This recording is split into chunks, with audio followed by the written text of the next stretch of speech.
Welcome students. Welcome to the lecture in Research Methodology, Bioinformatics and Biostatistics. My name is Divyarani Revankar and I'll be covering module number 12, that is Importance of Photography, under the unit 2, that is Data Collection and Documentation of Observations. Outline: Introduction to Photography and applications of photography in research. Learning outcomes: to understand the basic knowledge of photography in research work. Photography. Photography is defined as the science, art and practice of creating durable images by recording light by means of image sensor or light sensitive photographic film. Photography is a powerful tool in research work to record evidences. The types of photography are macro photography and micro photography. It is a versatile tool in research, and here the knowledge of principles of photography is necessary for those who intend to do research. Now let's have a look at the things that you should know in photography. First is focus. Focus is defined as the position of a viewed object or the adjustment of an optical to create a clear image. The next thing is aperture. Aperture is actually the adjustment of lens opening which controls the amount of light entering into the camera. Increase in f number. Smaller will be the opening, the less light will be falling in and there will be greater depth of field. Next is shutter. Shutter is to control the amount of time during which the imaging medium is exposed to light for each exposure. Faster the shutter, it decreases the light and the around image blurring is seen. Slower the shutter, there is long exposure to light and it is used in night sky. Now the f-stop tells you how much light falls in. Sometimes it is also known as aperture.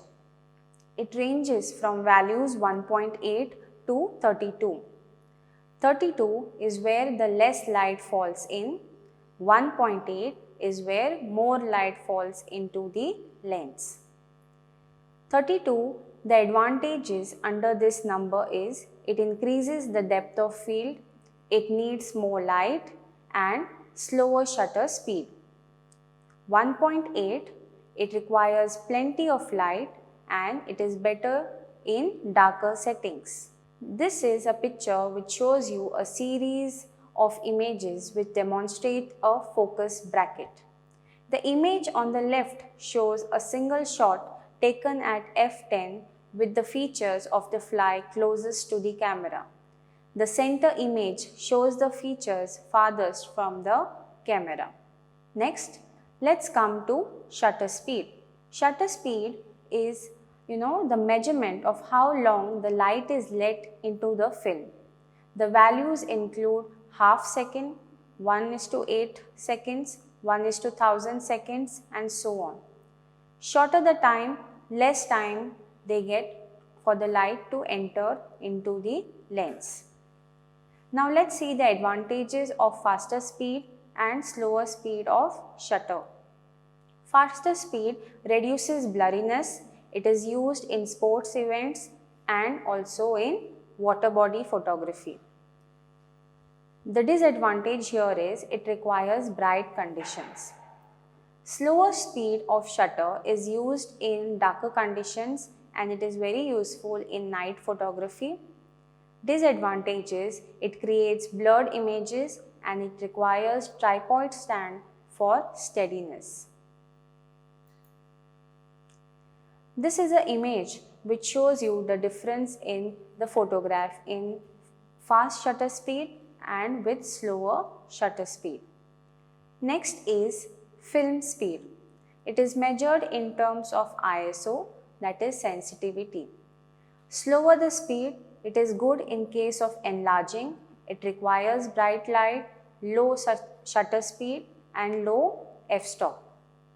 Faster speed, it requires less light, enlargement is poor, and it is used in indoor photography. Whenever you are going on the field to take photographs of your specimen and your research work, one should be aware that the brightness in the background matters a lot in clicking photograph. It makes the object look darker. Okay? So early morning or late evening pictures, one should see that the light falls on the object from front more than the back. One can change the settings of the camera depending on which the scene is required. Next, pixels. Increase in pixels, the more the picture looks better. When a picture is clicked by a camera, it converts pixels from analog and it creates the digital format. The computer converts the digital pixels into colored images and it is stored in digital memory. Now let's have a look at the two categories or two kinds of photography. First is macro photography and the second is micro photography. Macro photography are clicking of photographs using variety of camera and lens. They include still photography wherein you can image the biodiversity of the earth, morphology of plants, anatomy of plants, etc. Under micro photography, it is done through a microscope. Digital photography. Digital photography revolutionized the concept of photography in today's world. It is a computer-based system, very instant, economical and time-saving tool. You can view the picture, you can edit it, print, copy n number of times and use it for further analysis. The pollution due to toxic chemicals which was used in darkroom is avoided in digital photography. Digital cameras don't use any films, instead they use charge coupled device. These are the references you can refer to for more reading. Thank you.